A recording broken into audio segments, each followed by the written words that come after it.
7 pantangan keuangan ibu zaman dulu yang sering kita langgar sekarang. Sebelum lanjut, pastikan klik tombol subscribe, share, dan like dulu ya, supaya channel ini bisa bermanfaat buat lebih banyak teman-teman.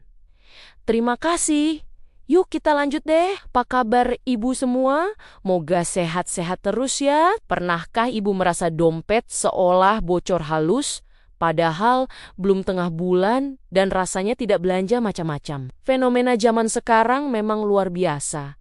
Mulai dari godaan diskon aplikasi, sampai rayuan paylater yang bikin jari gatal ingin klik beli tanpa pikir panjang. Menurut sebuah ulasan tentang pola hidup hemat orang tua, dulu kunci ketenangan mereka sebenarnya ada pada disiplin menahan diri yang sekarang mulai luntur karena arus modernisasi. Kita sering lupa kalau ibu atau nenek kita dulu punya 7 rumus rahasia yang mungkin terdengar kuno tapi sebenarnya sangat ampuh menyelamatkan masa depan keluarga dari badai ekonomi. Mari kita jujur-jujuran saja Bu, karena memahami pantangan ini sangat penting agar kita tidak terjebak dalam gaya hidup yang kelihatannya mewah tapi sebenarnya bikin napas keuangan kita sesak setiap hari. Pantangan pertama yang sering sekali kita langgar adalah kebiasaan jajan atau pesan makanan lewat aplikasi hanya karena alasan malas memasak atau bosan dengan menu rumah. Dulu ibu kita pasti marah besar kalau kita lebih pilih makan di luar. Padahal di meja makan masih ada nasi dan lauk, meskipun hanya tempe goreng atau sambal terasi. Sekarang rasanya gengsi kalau tidak unggah fotokopi kekinian atau makanan estetik di media sosial. Padahal saldo rekening sudah megap-megap minta tolong di akhir pekan. Memasak sendiri itu bukan cuma soal menghemat uang belanja, tapi juga bentuk kasih sayang yang nyata buat anak dan suami, sekaligus menjaga aliran kas tetap sehat dan terkendali. Bayangkan saja Bu, kalau uang jasa kirim dan biaya layanan itu dikumpulkan, selama sebulan pasti sudah bisa buat beli emas 1 gram, atau setidaknya bayar tagihan listrik. Kedua ada larangan keras dari orang tua dulu soal berutang untuk barang yang nilainya turun atau cuman buat gaya-gayaan semata di depan tetangga. Ibu zaman dulu lebih baik menabung receh demi receh di dalam celengan ayam daripada harus menyicil tas atau baju yang sebenarnya belum tentu dibutuhkan sekarang juga. Sekarang tawaran cicilan 0% bertebaran di mana-mana membuat kita merasa mendadak kaya. Padahal itu cuma tumpukan beban yang akan menagih setiap bulan. Kita perlu ingat kalau ketenangan batin itu datang dari apa yang kita miliki secara penuh, bukan dari barang mewah yang sebenarnya masih milik perusahaan pembiayaan. Belajarlah untuk berkata tidak pada keinginan yang hanya bertahan sesaat, agar kita tidak pusing saat jatuh tempo datang menghampiri. Ketiga, jangan pernah meremehkan uang receh atau kembalian kecil yang sering kita abaikan. Begitu saja di saku celana atau tas belanjaan. Ibu kita dulu sangat teliti mengumpulkan setiap keping uang logam untuk dimasukkan ke dalam toples kaca, yang kalau sudah penuh bisa buat beli perlengkapan sekolah atau bayar pajak motor. Kita sekarang sering membiarkan biaya administrasi bank atau biaya tambahan aplikasi menyedot saldo kita pelan-pelan tanpa ada rasa sadar sedikit pun. Padahal kalau dikumpulkan secara konsisten, uang receh itu bisa jadi pahlawan di saat kritis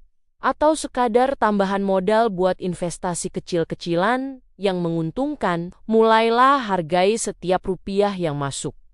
Karena dari hal kecil itulah tumpukan harta yang besar akan mulai terbentuk dengan sendirinya. Keempat adalah pantangan memamerkan apa yang kita punya kepada orang lain agar tidak timbul rasa iri hati atau sifat sombong yang merusak jiwa. Sekarang media sosial seolah memaksa kita merasa wajib pamer setiap kali beli barang baru atau liburan ke tempat yang sedang viral demi sebuah pengakuan. Ibu zaman dulu mengajarkan prinsip tetap rendah hati, supaya hidup lebih tenang dan terhindar dari pengeluaran yang tidak perlu hanya demi validasi dari orang lain.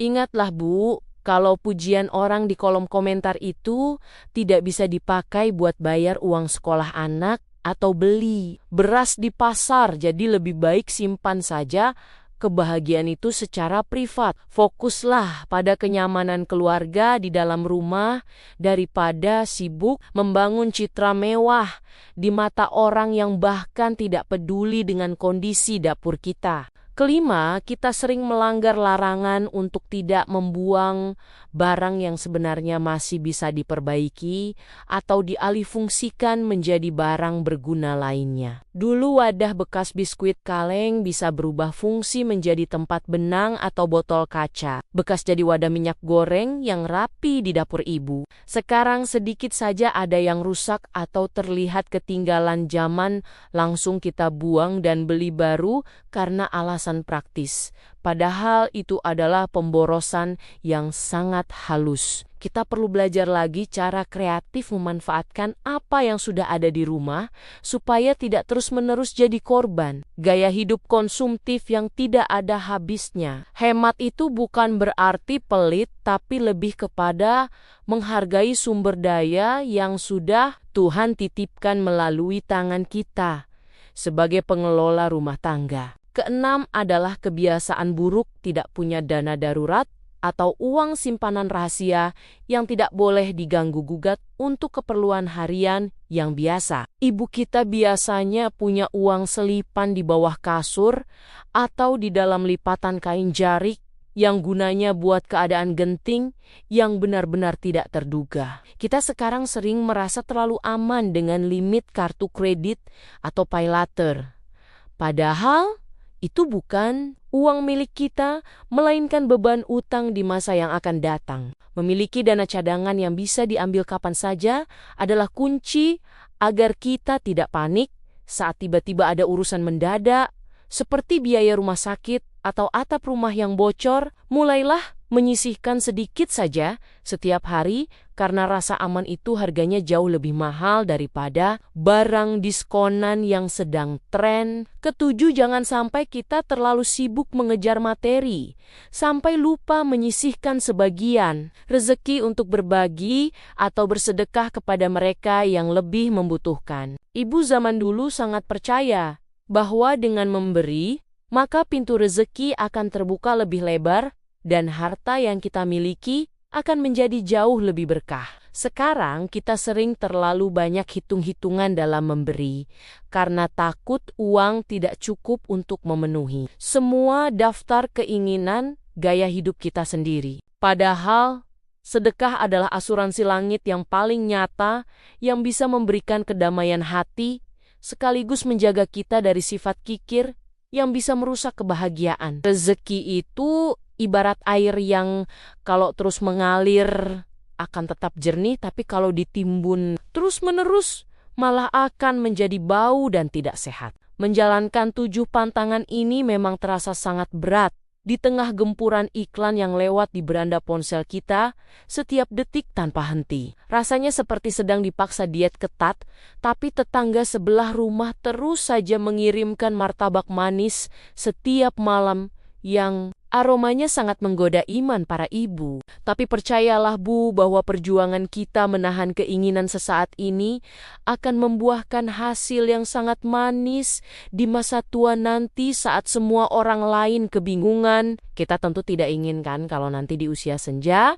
masih harus pusing 7 keliling memikirkan tagihan yang belum lunas atau cicilan yang terus menghantui tidur malam kita. Menjadi ibu yang bijak soal uang adalah bentuk investasi terbaik untuk ketenangan seluruh anggota keluarga yang kita cintai sepenuh hati. Lucunya, terkadang kita itu lebih pintar mencari 1001 alasan untuk belanja daripada mencari satu cara untuk menambah penghasilan atau sekadar menabung lebih banyak. Kita sering bilang ini adalah bentuk penghargaan untuk diri sendiri karena sudah lelah mengurus rumah tangga seharian.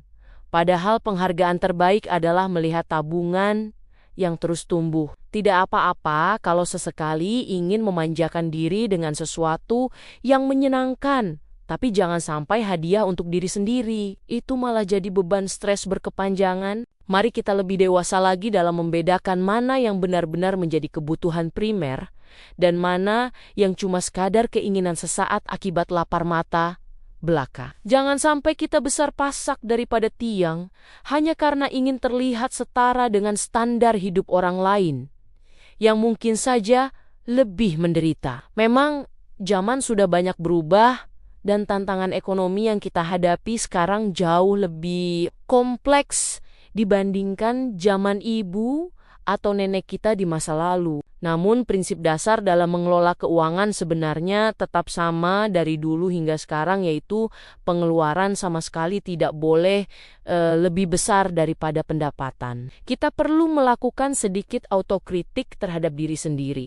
Apakah selama ini kita sudah cukup bertanggung jawab terhadap setiap rupiah yang mampir ke tangan kita? Jangan sampai kita menjadi generasi yang terlihat sangat kaya di media sosial, tapi sebenarnya sangat rapuh secara finansial di kehidupan nyata yang penuh tekanan. Kejujuran pada diri sendiri soal kemampuan keuangan adalah langkah pertama untuk menjadi ibu rumah tangga yang cerdas dan berwibawa di depan keluarga. Sedikit refleksi buat kita semua bahwa kekayaan yang sesungguhnya bukan diukur dari banyaknya barang bermerek yang kita tumpuk di dalam lemari atau garasi rumah. Kekayaan sejati adalah saat kita merasa cukup dengan apa yang ada dan tidak merasa kekurangan meskipun harus hidup dengan cara yang sangat sederhana sekalipun. Ibu zaman dulu sudah membuktikan kalau kesederhanaan